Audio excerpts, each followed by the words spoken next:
혼자 하시는 게 제일 낫긴 낫습니다, 사실은. 예, 하여튼 빨리 하면 하도록 하겠습니다.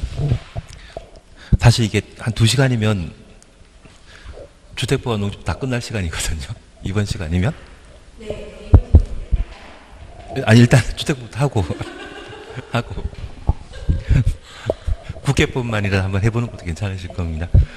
예, 5번 함께 보십니다. 지역주택조합, 시장주택조합 가로 해놓습니다. 조합 설립 동그래 놓습니다. 인가 받으는 자는 해당 주택건설대지의 80% 이상에 해당되는 토지 사용권 확보하여야 한다. 리 모덴트 조합의 경우는 공동택 단지가 이미 확보되어 있는 상태이기 때문에 대지 소유권 필요 없습니다.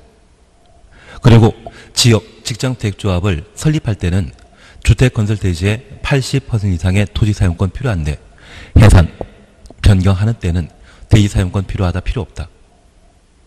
필요 없습니다. 그래서 만약 시험에 설립 인가가 아니라 해산 인가 받을 때 대지 사용권 80% 이상 확보해야 된다. 이 말로 하면 틀린 겁니다. 그래서 대지 사용권 필요한 것은 지역 직장주택조합을 설립 인가 받을 때만 필요하다라는 것 확인해 놓습니다. 그리고 6번입니다. 주택단지 전체를 리모델하고자 주택조합 설립하는 경우에는 단지 전체 구분 소유자 및 의결권 3분의 2, 각 동의 구분 소유자 및 의결권 과반수 결의 증명한 서류 첨부해서 시군 구청장에게 인가 받도록 되어 있는데 우리가 꼭 기억할 게 있습니다. 리 모덴트 조합은 조합 설립할 때 주민 3분의 2 이상의 동의 받아야 되고 설립된 리 모덴트 조합이 시군 구청장에게 리모델링 허가 받고자 한다면 그때는 75%의 동의 받아야 되는데 저 75%는 4분의 3과 같죠. 그래서 설립할 때와 리모델링 허가 받았을 때 주민 동의 2번 받아야 되는데 허가 시의 동의 요건이 좀 더 강화되어 적용된다는 것을 확인해 놓습니다. 그리고 두 번째입니다. 만약 공동택 리모델링 하는 것을 입주자 대표회의가 시행하게 되면 소유자 전원 동의 받은 때만 리모델링에 대한 허가 받을 수 있습니다. 그래서 입주자 대표회의가 리모델링 허가 받고자 하는 때는 소유자 전원 동의 받은 때 리모델링 사업 할 수 있고 조합의 경우는 얼마? 75%. 다만 리모덴트 조합을 설립할 때는 3분의 2 이상의 동의 필요하다는 것을 각각 구분해 놓습니다. 그래서 3분의 2나 75%를 봤을 때 목적이 무엇인지를 꼭 구분하셔야 됩니다. 조합 설립할 때는 3분의 2, 리모델링 허가 받는 때는 75%, 4분의 3의 동의 받아야 된다. 그걸 구분해 놓습니다. 그리고 7번입니다. 리모델링 주택조합을 제외한 주택조합은 주택건설 예정 세대수의 50% 이상의 조합원으로 구성하고 최소 20명 이상 이하야 된다. 리모델링 조합의 경우는 최소 20명 이상일 필요 있다, 없다? 없다. 그래서 리모델링 조합은 한 개 동만 리모델링 사업 할 수 있고 20명 미만인 경우에도 조합 설립 가능하다라는 것 확인해 놓습니다. 8번입니다. 지역, 직장 가로해 놓습니다. 설립 인가 받거나 인가 받은 내용을 변경하기 위하여. 그래서 지역, 직장 주택조합의 설립 인가가 목적이라는 것 확인해 놓으시고 설립 인가가 목적이라면 설립 인가 받기 전이다, 후이다? 전이죠. 그 전에 조합원 모집하는 때는 시군 구청장에게 신고하고 공개 모집 방법으로 조합원 모집하여야 한다. 조합 설립 인가 받기 전에 인가 받기 전 주놓습니다. 신고한 내용을 변경한 때에도 또한 같다. 변경 신고하고 공개 모집하란 이야기입니다. 만약 조합 설립 인가 받은 이후에는 이후에는 신고할 필요 없이 선착순으로 조합원 모집할 수 있다는 것 다시 한번 살펴놓습니다. 그리고 9번입니다. 지역 지정대조합은 가로 해놓습니다. 설립인가 받은 후 조합원을 교체하거나 신규로 가입하게 할 수 없다.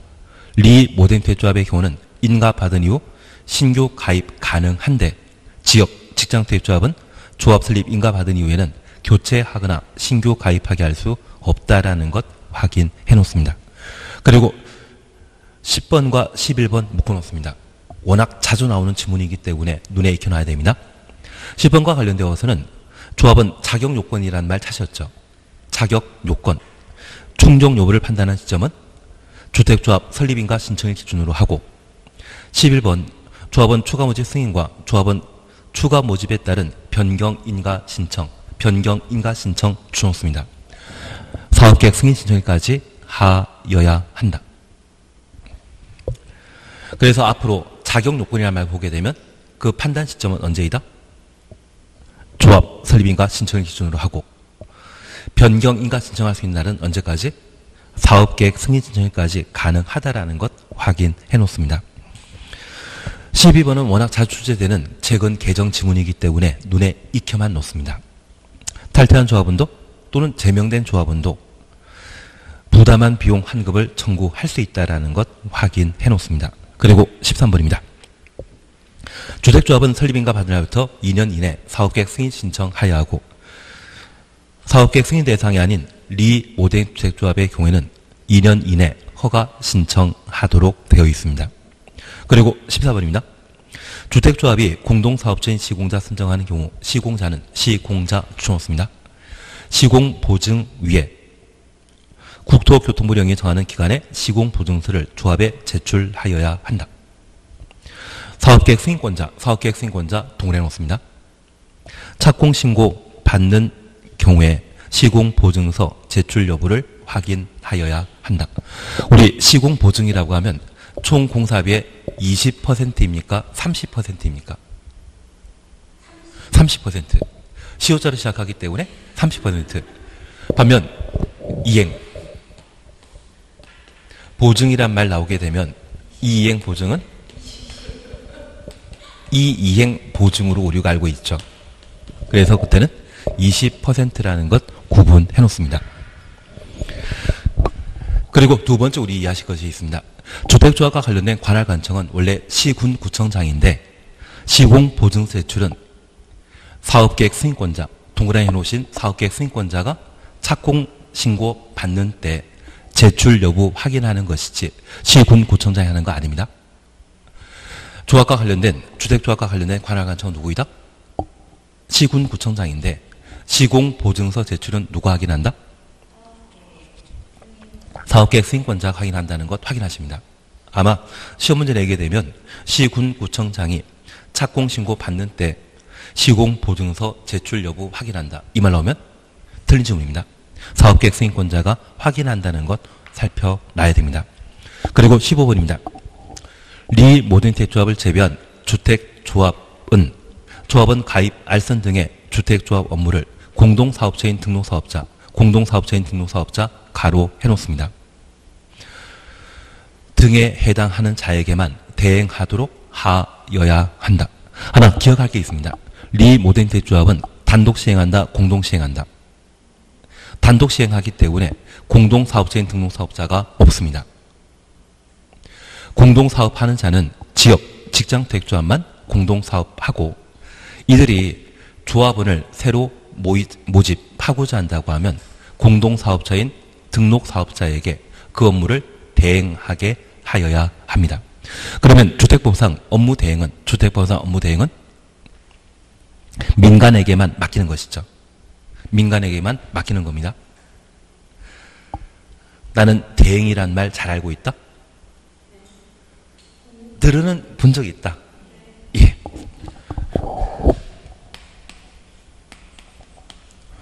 도시개발법에서는 시행자와 관련된 사항으로 대행, 위탁,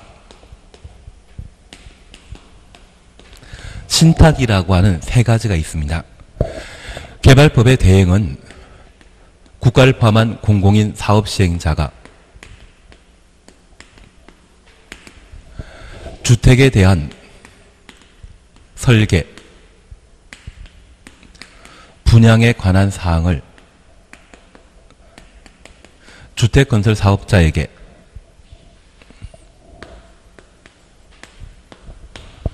대행하게 대행하게 할 수 있습니다. 그래서 개발법에서도 대행 맡는 자는 공공이다, 민간이다? 예. 그래서 개발법에서는 공공이 민간에게 주택 설계에 관한 일을 맡기는 것을 대행이라 하고, 위탁은 모든 시행자가 철도나 항만이나 다양한 사업을 공공에게 맡기는 것을 위탁이라 표현합니다. 그래서 도시개발사업과 함께 철도 또는 공항, 항만 개발 사업이 병행되게 되면 철도공사라고 하는 철도 잘 만드는 자, 도로공사라고 하는 도로 잘 만드는 자에게 그 일 맡길 수 있거든요. 그걸 뭐라 한다? 위탁이라 표현합니다. 그리고 신탁은 민간이 신탁업자에게 일을 맡기는 것을 신탁이라 표현하는데, 이 신탁 시에는 반드시 지정권자의 승인 받아야 됩니다. 여기 지정권자가 민간을 시행자로 삼았다는 것은 저 민간이 능력 있는 것으로 알고 일을 맡겼는데, 자기 능력 받기라 해서 신탁업자에게 일을 넘기게 된다고 하면 지정권자의 믿음에 배신한 것이거든요. 그래서 저 신탁 시에는 지정권자의 뭐 받아야 된다? 승인 받아야 됩니다. 반면 대행 위탁 시에는 지정권자의 승인이 있다 없다? 승인 없이 그냥 가능하다라는 것 기억하시고, 공법상 대행이란 말 나오게 되면 실제 대행하는 자는 누가 대행하는 것이다? 민간이.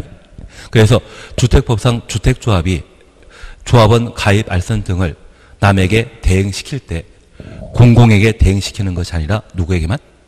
민간에게만, 공동사업체인 등록사업자 그리고 중개업자에게 대행하게 하는 것이지, 지방공사나 주택공사의 일 대행시킨다 이 말 나오면 무조건 틀립니다. 그래서 개발법상 대행도 공공이 누구에게? 민간에게 맡기듯이 주택법에서도 조합원 가입 알선 등의 업무를 조합이 민간에게 맡기는 것을 대행이라 표현하게 됩니다. 그래서 대행 담당하는 자는 항상 민간이라는 것만 기억해 놓습니다. 그리고 16번에 대해서는 그냥 지나가십니다. 대신 국장이 표준 업무 대행 계약서를 작성 보급할 수 있다. 표준이라 말 쓰게 되면 전국에 동일한 기준 적용돼야 되거든요.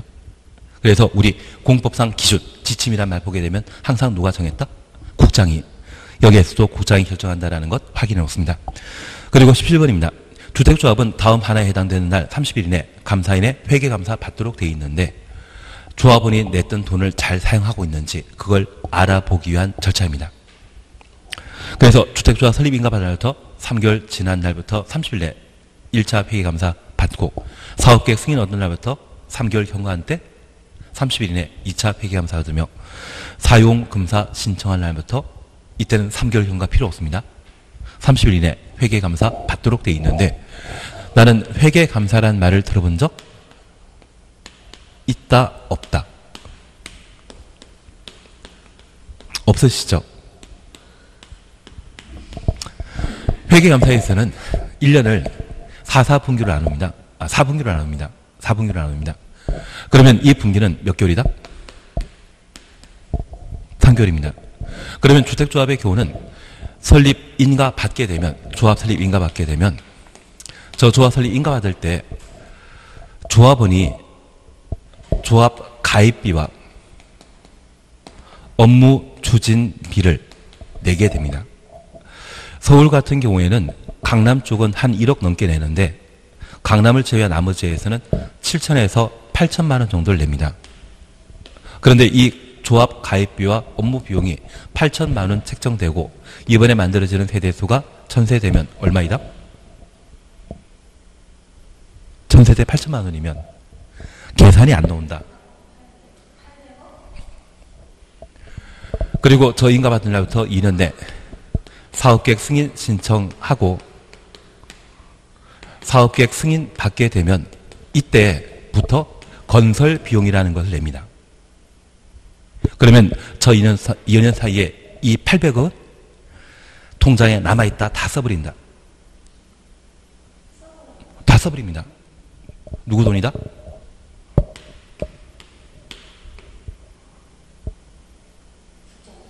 조합장, 조합장하고 임원하고 다 써버립니다.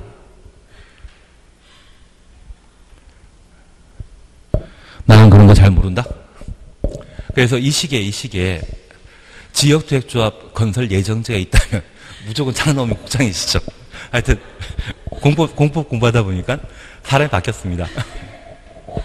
하여튼 그 사이에 이 800억이라는 돈 가지고 주택건설 예정지의 80% 이상의 토지 사용권을 확보하고 조합 설립 인가받게 되면 그 토지 사용권을 확보했을 때 토지 소유자에게 동의 받을 때 뭔가 대가 지급하는 게 있거든요.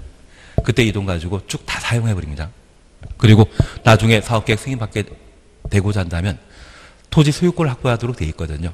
그 소유권 확보할 때 이 돈 일부 사용하고 나중에 사업계획 승인받아 실제 건설 비용 조합원에게 받게 되었을 때 그 돈 가지고 토지 소유권에 대한 확보 비용으로 다 써버립니다. 그래서 이 돈은 다 써버리거든요.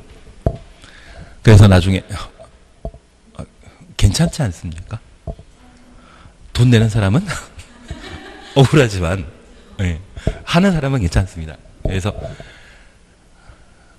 이제 결론을 말씀드립니다. 여기 조합 설립 인가하던 날부터 가입 비용 등을 받게 되는데 이 돈 얼마인지 어디에 사용하는지 확인코자 저 설립 인가하던 날부터 몇 개월? 3개월. 3개월 지나야만 회계 감사할 자료가 쌓이거든요. 그리고 30일 내 1차 회계 감사 하도록 되어 있고 사업계획 승인 받을 때는 건설 비용이라는 받게 되고 그때부터 3개월 경과되게 되면 회계 감사할 자료 쌓이고 그날부터 30일 내 2차 회계 감사 실시하도록 되어 있습니다. 그리고 3차 회계 감사는 사용 검사 신청할 때 건설 비용과 관련되어 수익과 지출이 있을 겁니다. 그것 회계 감사하기 위해 3차 회계 감사를 하게 되는데 사용검사 신청 시에는 수입 자료와 지출 자료가 넘쳐나기 때문에 3개월 기다릴 필요 없습니다. 왜 1차, 2차 회계 감사 시에는 3개월 경과돼야 된다. 이 말 나오는지 이해되시겠습니까? 그리고 제가 하나 알려드리겠습니다. 이렇게 8천 땡기면 조합원 모집한 분에게 2천 줍니다. 그래서 실장님에게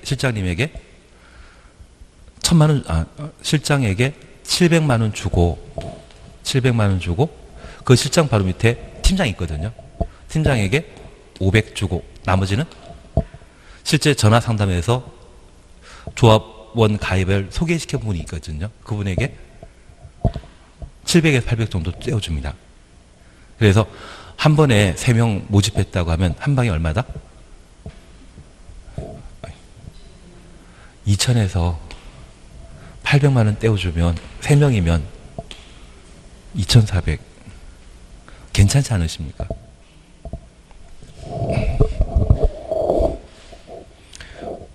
뭔 소리 했는지 잘 모르겠지만 저걸 한번 하는 것도 괜찮습니다. 그리고 퇴직 시에 여기 세종시다 보니까 농담삼아 이야기 드리는데 공무원 넘쳐나시거든요. 이분들이 퇴직하시고 나면 집 하나 똘똘한 거 괜찮은 거 마련하시겠다고 혼자만 하시는 게 아니라 그분들은 주변 결속력이 대단하십니다. 그래서 혼자만 가입하는 게 아니라 같은 동네에서 같은 단지에서 오래오래 잘 재미있게 살아보자고 해서 혼자만 가입하는 것이 아니라 여러 명 끌고 오십니다. 훌륭하신 분들이 많으십니다. 그런 거 생각해서 아마 사업 잡아놓으시면 나중에 지금은 아니시겠지만 일 시작하고 한 5년에서 7년 정도 시간 지나시고 나면 할 게 많아질 겁니다. 근데 우리 세종시도 보면 서울하고 입지가 똑같아 보이지 않으십니까? 서울에 양수리라고 해서 이곳이 있고 중랑천이라는 곳이 있는데 이것 위치한 게 꼭 세종시더라고요. 서울에서는 수평으로 한강이 흘러가는 반면 여기에서는 좀 경사진 형태이지만 아마 서울 입지 조건하고 세종시 입지 조건이 똑같거든요. 그래서 서울 개발 방법이나 세종시 개발 방법이나 별반 차이 나는 게 없을 겁니다. 그래서 여기도 한몫 잡기엔 딱 좋을 것 같은데. 3년 만에 개발되면 그건 그래서 여기에서 정착하시면 한 2, 30년 정도, 30년, 50년 정도까지 여기에서 할 게 많아질 겁니다. 그래서 여기 터전 잡아 나는 딴 데 이사할 거다? 30년 동안 돈벌이 되는 동네에 있으면 떠나면 안 됩니다. 알겠습니다. 이상한 소리만 제가 계속 했나 봅니다. 예, 이제 결론을 다시.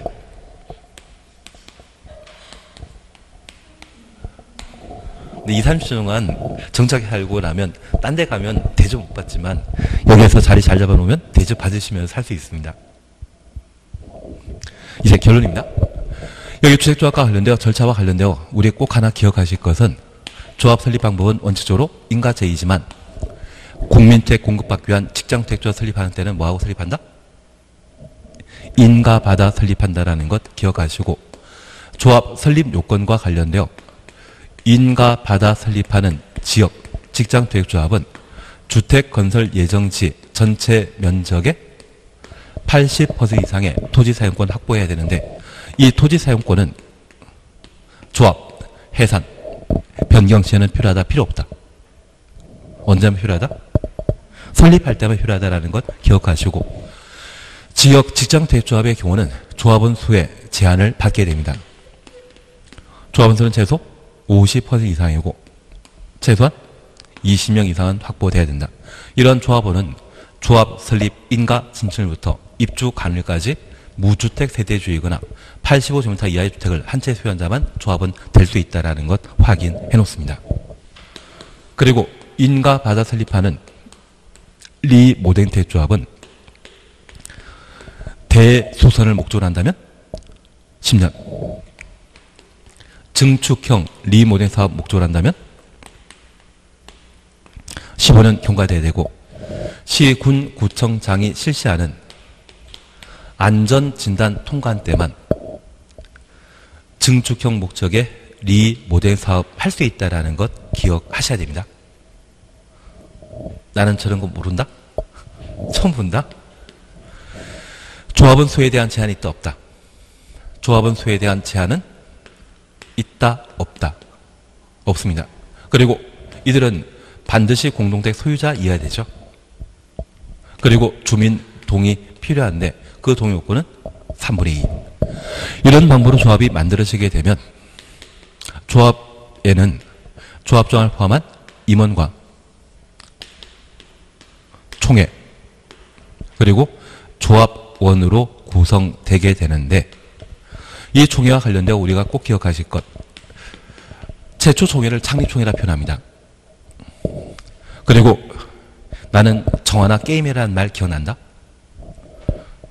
정관 변경 그리고 임원 선임 이러한 몇 가지 경우에는 전체 조합원 수의 20% 이상이 출석해서 의사 결정하도록 되어 있습니다. 그래서 제가 부탁드리는 것은 창립총회나 정관 변경, 임원 선임 회의에 있어서는 조합원 총수에 얼마 출석해야 된다? 통상적인 경우는 10% 출석하도록 되어 있지만 얘만큼은 20% 이상 출석해서 결정하도록 되어 있습니다. 그리고 조합원과 관련되어서는 조합원 모집에 관한 사항과 조합원 지위에 관한 사항을 함께 살펴주시는데 조합 설립 인가 전에 조합원을 모집하고자 한다면 시군 구청장에게 뭐하고? 신고하고 공개 모집하는 반면 조합 설립 인가 이후에 조합원 모집하는 때는 신고한다 안 한다? 신고하지 않고 어떤 방법으로? 선착순 방법으로. 그래서 우리가 이해하실 것은 조합 설립 인가 전에 부당하게 조합원 모집하는 것을 방지할 목적으로 시군 구청장에게 신고하게 합니다. 조합 설립 인가 이후에도 또다시 신고하고 모집하게 하면 이중 규제에 해당되기 때문에 헌법 위반 소지가 있거든요. 그래서 이런 경우에는 신고하지 않고 선착순 방법으로 조합은 모집한다라는 것 확인해 놓습니다. 그리고 지역 직장주택조합의 경우는 조합 설립 인가 이후에 조합원을 교체하거나 신규로 가입하게 할 수 없다라는 것 기억해 놓으시고, 나는 추가 모집이란 말 기억난다? 추가 모집은 언제까지 할 수 있다? 추가 모집에 따른 변경 인가 신청은 언제까지 한다? 사업계획 승인 신청일까지. 추가 모집하거나 또는 충원하게 되었을 때 조합원 자격 판단은 언제 기준으로 판단한다? 조합 설립 인가 신청일. 자격 요건이라는 말 보게 되면 조합 설립 인가 신청일이고, 추가 모집, 변경 인가 신청이라는 말 보게 되면 사업계획 승인 신청일까지 할 수 있다. 그렇게 각각 구분하셔야 됩니다. 그리고 이런 주택조합은 조합주택 건설 업무를 처리하게 되는데, 주택조합이 직접 하기 곤란한 것을 전문가에게 맡길 수 있거든요. 대행할 수 있는 자는 누구만? 민간만. 그래서 공동사업체인 등록사업자에게 일을 맡기는데, 지방공사, 주택공사는 대행한다 못한다? 못한다. 그것 잡아놓습니다. 그리고 우리 공공택지 사용 제한이라는 말 기억나십니까? 공공택지를 주택 건설 용지로 사용할 수 없지만 저 공공택지를 경매, 공매 등의 방법으로 취득한 경우에는 지역 직장주택조합의 주택 건설 용지로 사용할 수 있다는 것 살펴놓습니다.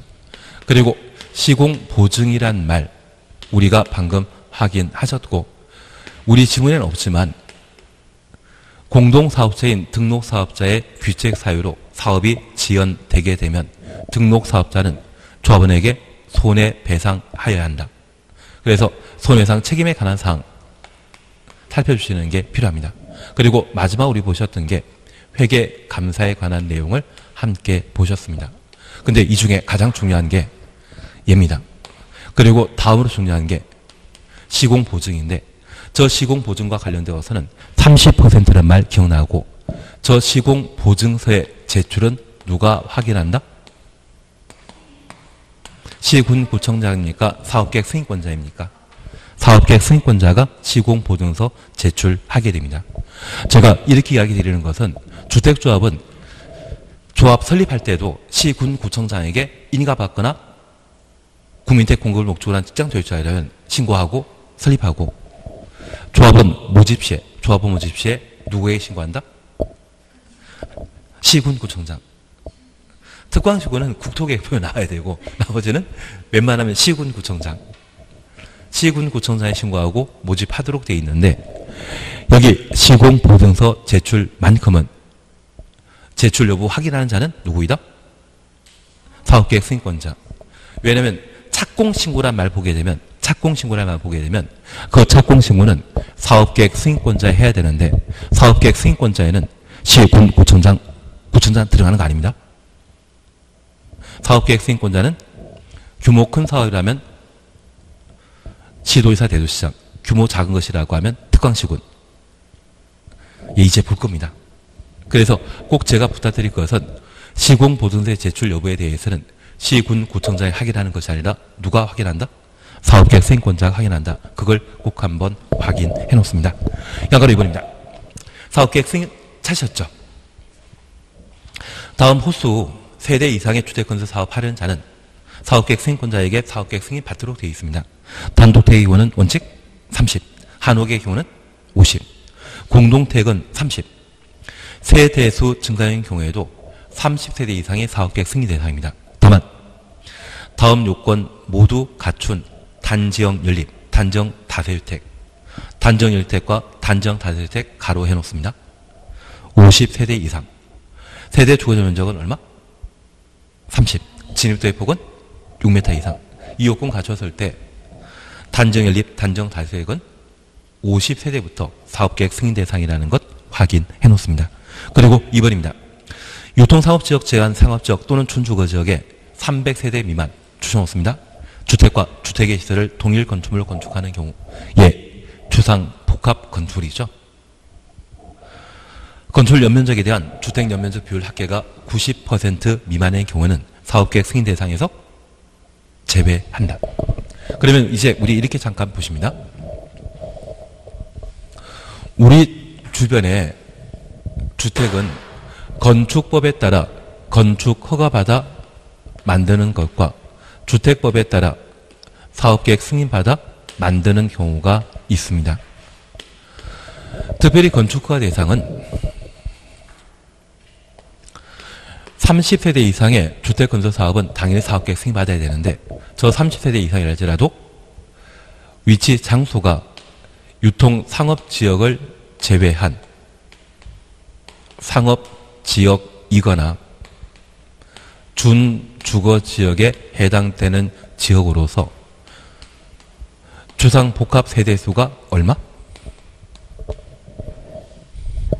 300 미만이고 건축 연면적에 대한 주택 연면적 비율이 90% 미만. 이 세 개 요건을 갖추게 되면 30세대 이상의 공동체 건설 사업이라 할지라도 건축 허가 받고 건축할 수 있는 겁니다. 반면에 30호 3세대 이상의 주택 건설 사업, 한옥과 일정한 요건을 갖춘 단지형 연립 다세대 주택의 경우에는 50세대부터 그리고 세대수 증가형 리모델 사업을 시행하게 되었을 때 늘어나는 세대수가 얼마? 30세대 이상.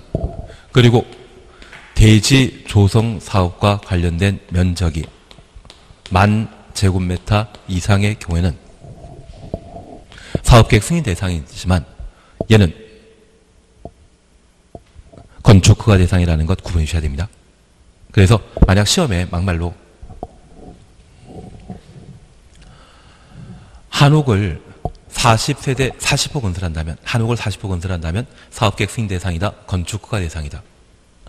한옥이 50이 아니라 40호라면 사업계획 승인 대상이다. 건축허가 대상이다. 건축허가 대상입니다. 그래서 기본적으로 사업계획 승인 대상과 건축허가 대상을 구분해 놓는 게 1차적인 시험거리입니다. 대상 정리해 주셔야 됩니다. 그러면 이런 내용들 중에 건축허가 대상은 얘 하나라는 것 기억해 놓으시고 이 네 가지 형태 중에 그 세대수가 또는 호수가 30호 50세대 미만에 해당되게 되면 그때는 건축허가 대상이지 사업계획 승인 대상 아닙니다. 그거 구분하는 게 1차적인 시험 목표입니다. 그러면 사업계획 승인과 관련되어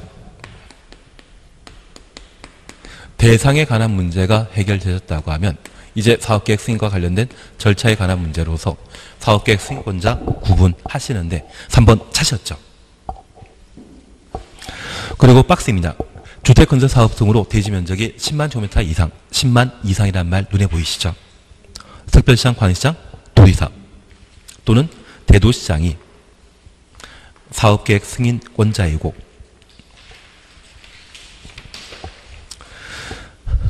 주택건설 사업 등으로서 해당 대지 면적이 10만 제곱미터 미만의 경우는 특별시장, 관시장, 시장, 군수가 사업계획 승인권자이다. 그리고 4번 찾았습니다. 국가주택공사가 국가주택공사 가로해 놓습니다. 사업계획 승인 대상 주택건설 사업 시행하는 경우는 국토교통부 장관에게 사업계획 승인 받아야 된다. 그러면 우리가 다시 구분할 게 있습니다. 여기 사업계획 승인권자는 원칙적인 사업계획 승인권자와 예외적인 사업계획 승인권자 있는데 원칙적인 사업계획 승인권자는 주택건설 사업하는 대지 면적이 10만 제곱미터 이상의 경우에는 특별시장, 광역시장, 도지사 그리고 대도시장이 사업계획 승인권자입니다. 근데 우리 시도지사, 대도시장 보니 국토계획법상 도시군 관리계획 결정권자가 시도지사, 대도시장이었죠. 그러면 여기 10만 제곱미터의 용적률 200%의 주택건설 사업하면 이곳에 건설할 수 있는 건물의 연면적은 대지 면적 2배 20만 우리가 하나 이해하실 것이 있습니다. 용적률 200% 만들게 되면 이때 만들어지는 아파트가 15층짜리 아파트입니다. 만약 용적률 300%라면 35층짜리 아파트 만들어질 수 있거든요. 이렇게 아파트 만들어지게 되면 거주하는 사람들이 많고 이곳에는 전기, 수도, 학교 등의 다양한 기반시설 필요하거든요. 그것 만들 수 있는 자는 누구이다? 도시군 관리 결정할 규모 큰 사업이기 때문에 도시군 관리 계획 결정권자가 사업계획 승인권자 되게 됩니다. 반면 10만 제곱미터 미만의 경우에는 그 사업계획 승인권자는 특광시군인데 우리 기반시설 설치와 관련되어 규모 큰 기반시설은 도시군 관리 계획으로 결정해야 되지만 규모 작은 기반시설은 개발행위 허가 대상으로서 개발행위 허가권자인 특광시군이 사업계획 승인권자가 되게 됩니다. 특별히 구청장은 사업계획 승인권자 2단이다. 아닙니다. 그래서 만약 착공신고란 말 보게 되면 사업계획 승인권자에게 착공신고해야 되거든요. 그 착공신고 시군 구청장이 착공신고 받는 때 시공보증서 제출 여부 확인한다. 이 말 나오면 구청장은 사업계획 승인권자 2단이다. 아니다. 그거 잡아주시는 게 여기에서 핵심입니다. 한 일주일만 더 했으면 더 실력이 일취월장할 것 같았는데 아쉽지 않으십니까? 올해 끝내시면 됩니다.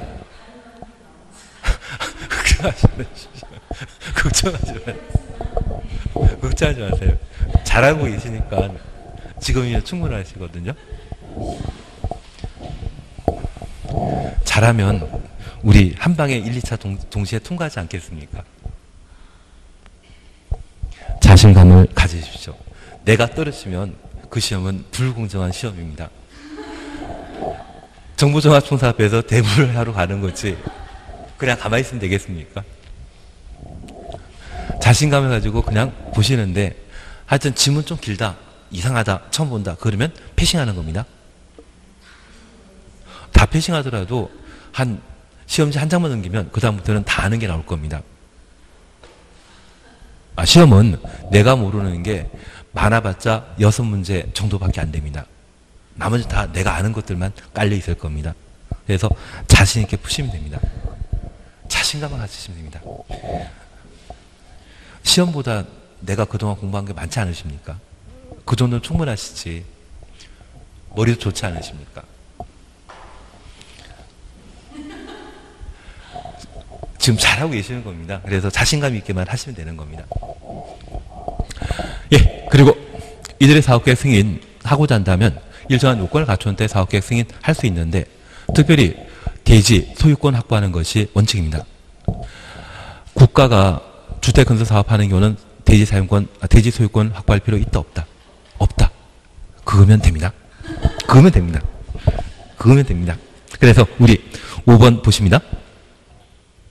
주택건설사업계획 승인받고자 하는 때는 주택건설 대지 소유권 확보해야 됩니다. 다만 다음의 경우는 그러하지 아니하다.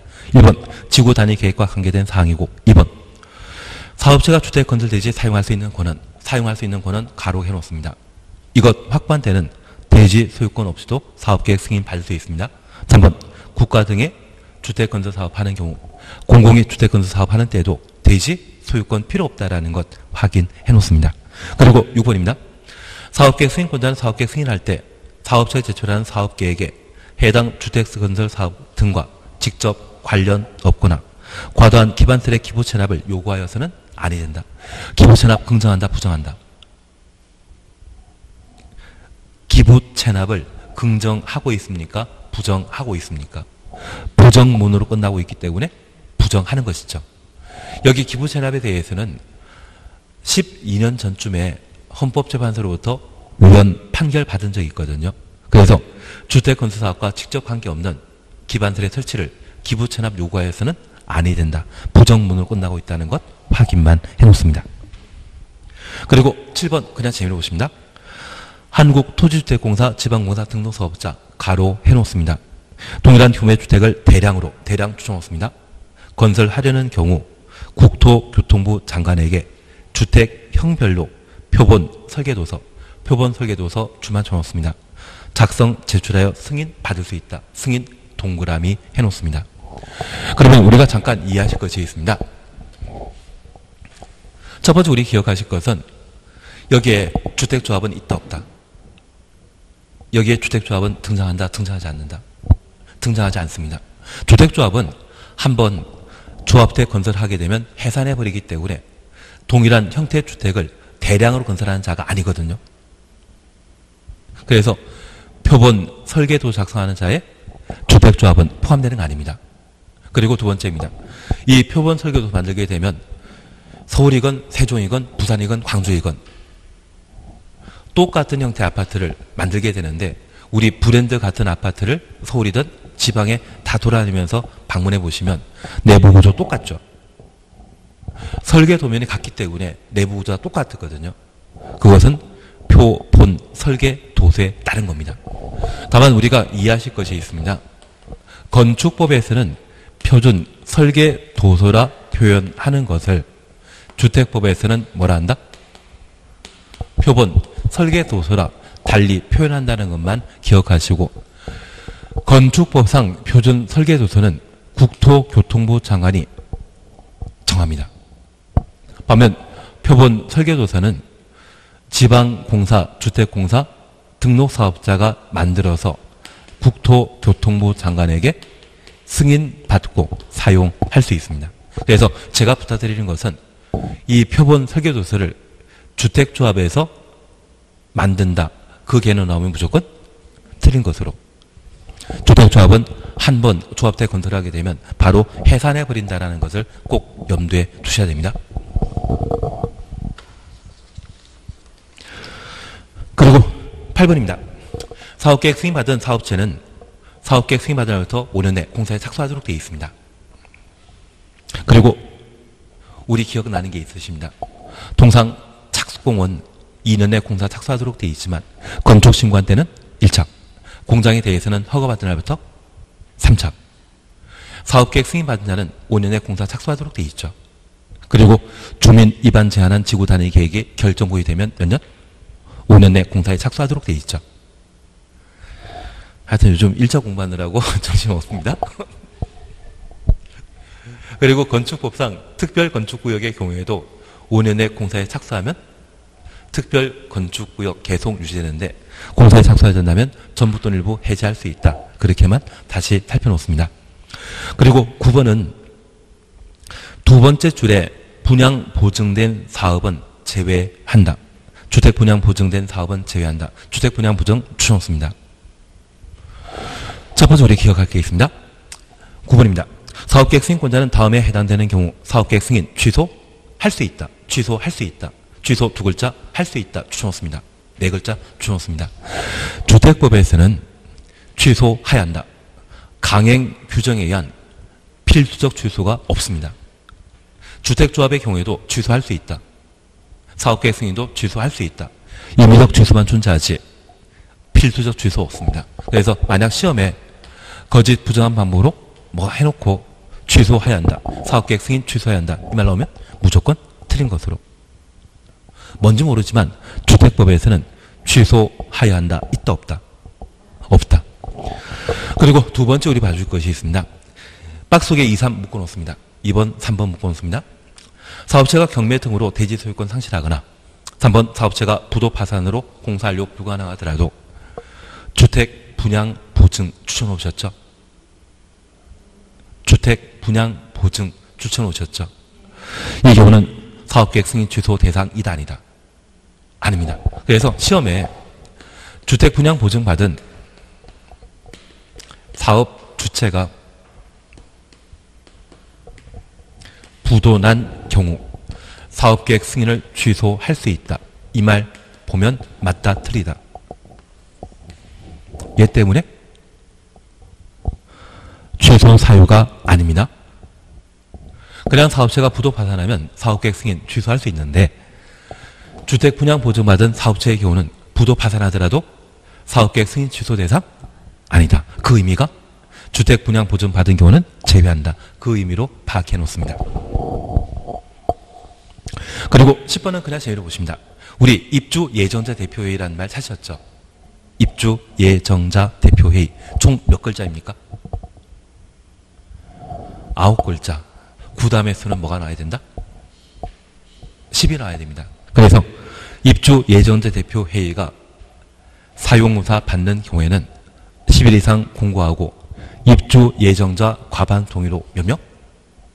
10명 이내 입주 예정자 대표회의 구성하여야 한다.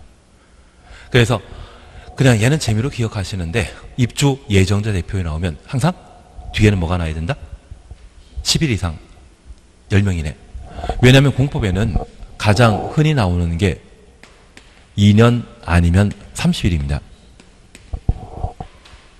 이거 대신 엉뚱한 숫자 나오게 되면 꼭 하나 정리해 주셔야 되는데 여기에도 10입니다. 그리고 제가 이마 쓰는 거 기억나십니까? 입지 규제 최소 구역을 입지 규제 최소 구역 그리고 그 계획에 관한 내용을 공부하게 되면 우리는 반드시 3개 알아야 된다. 최근 개정된 입지 규제 최소 구역의 결정권자는 시도의사, 대도시장입니다. 시장 본선 결정할 수 없다. 그리고 저 입지 규제 최소 구역 지정하고자 한다면 관계 행정기관장과 협의 거쳐야 되는데 협의 기간은 며칠이다? 이거 기억하기 계시죠? 알겠습니다. 그리고 세 번째 우리 세 번째 기억하실 것이 저 입지 규제 최소 구역이 지정되면 건축법상 특별 건축 구역으로 지정된 것으로 본다. 저 세 가지는 기억하자. 여기는 30일이 하려면 뭐라 해야 된다? 30일이 워낙 흔한데 워낙 많이 반복되는데 특별한 날짜가 오면 걔만큼은 한번 신경 쓰자. 예, 그렇게만 봐주시면 됩니다. 그리고 관계사항과 관련되어 국가지방자치단체는 국가지방자치단체로부터 토지를 매수하거나 임차한 자가 그 매수한 날부터 2년 내 국민주택 규모의 주택, 조합주택 건설하지 아니하거나 그 주택을 건설하기 위한 대조성 사업 하지 아니하는 경우 판매하거나 임대차 계약을 취소할 수 있다. 그 중에 국민주택 규모의 주택 가로 해놓습니다. 여기 국민주택 규모의 주택은 전체 세대 중에 몇 퍼센트 이상을 국민주택 규모로 건설하게 되었을 때 국공유지를 우선 매수할 수 있다? 몇 퍼센트입니까? 적어놨는데 50% 이상. 그래서 지역주택조합이 조합주택 건설하고자 하는 때도 국공유지를 우선 매입할 수 있고요. 그리고 국민주택 규모의 주택을 50% 이상 건설하는 경우에도 우선 매입할 수 있다. 그렇게 각각 구분해 놓습니다.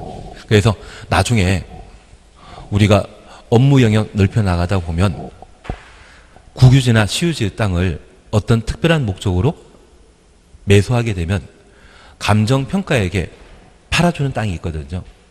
그래서 그걸 인수하고 그 목적 사업만 좀 약간 조정하면 돈 버는 방법이 있는데 돈 버는 방법 별로 안 좋아하시죠? 하긴 저도 수업하지 않고 그거 찾아만 다려야 되는데 5년 전에만 마음 바꾸고 돌아다녔어도 편하게 살 수 있는데 지금도 가능하기 때문에 빨리 시험 합격하시고 필드를 뛰어다니셔야 됩니다.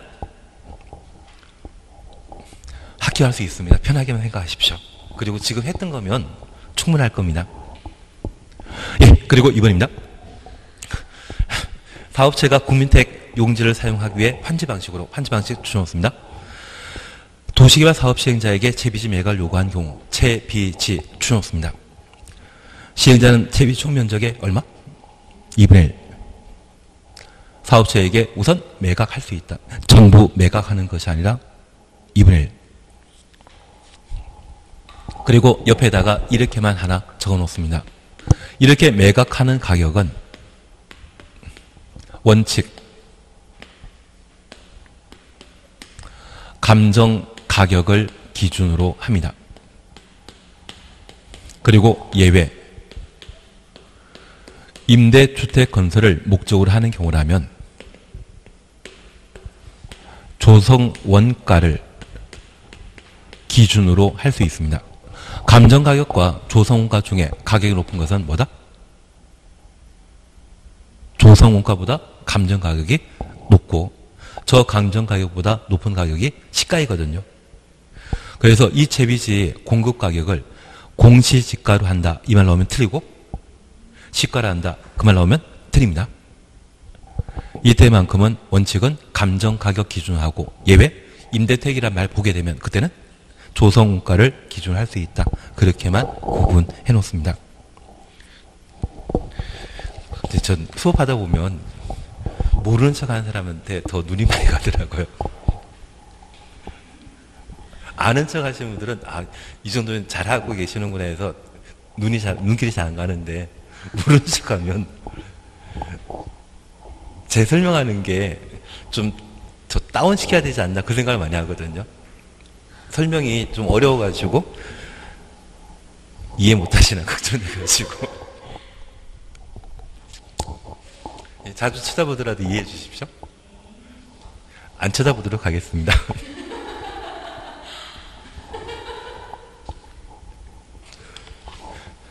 예, 3번 함께 보십니다.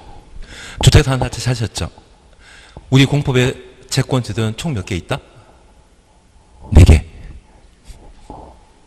국토계획법에 도시군계획설 채권과 개발법에 토지상환채권, 도시개발채권, 그리고 주택법에 주택상환사채 4가지가 존재합니다. 그 중에 상환이라 말 쓰게 되면 항상 사채 발행 방법은 기명증권이죠. 그러면 동그라미 3번입니다. 등록사업자는 금융기관 등의 보증받은 경우 보증 추정수입니다. 주택상환사채 발행할 수 있다. 우리가 지금까지 공부하시면서 공공은 토지 소유자 동의 받을 필요 없고 돈 낼 필요 없고 보증 받을 필요 없죠. 보증은 항상 누구만? 민간만 요구된다라는 것 확인해 놓습니다. 그리고 이 등록사업자가 사채 발행하고자 한다면 1번 5억, 2번 그냥 건너뛰시고 3번 3년 동그라미, 300호란 말 동그라미. 그래서 등록사업자와 관련된 주택건설지역은 5년 나오면 100, 3년 나오면 300이란 말 기억해 놓습니다. 4번입니다. 주택상환사채는 기명증권을 한다. 기명증권 추천없습니다. 그리고 한 줄 밑에 취득자의 성명을 채권에 기록하지 아니하면 사채 발행자 및 제3자에게 대항할 수 없다. 그래서 기명증권의 경우는 우리가 자기압 투표를 사용해 보신 적이 있다고 하면 내 이름 석자를 수표에 기재한 때 효력 발생하죠. 그게 주택상환사채와 관련된 대항 요건이라는 것 확인해 놓습니다. 그리고 5번입니다. 사채 상환 기간은 3년 초과할 수 없고 그 3년은 사채 발행한 날부터 주택 공급 계약 체결일까지의 기간을 말합니다. 공급 계약 체결일 줄만 쳐놓습니다. 이 공급 계약 체결한 이후에는 분양권입니다. 그리고 소유권 이전 등기한 이후에는 주택입니다. 그러면 분양권 전 상태인 주택 상환사채는 양도한다 못한다? 못합니다. 못합니다. 예, 못합니다.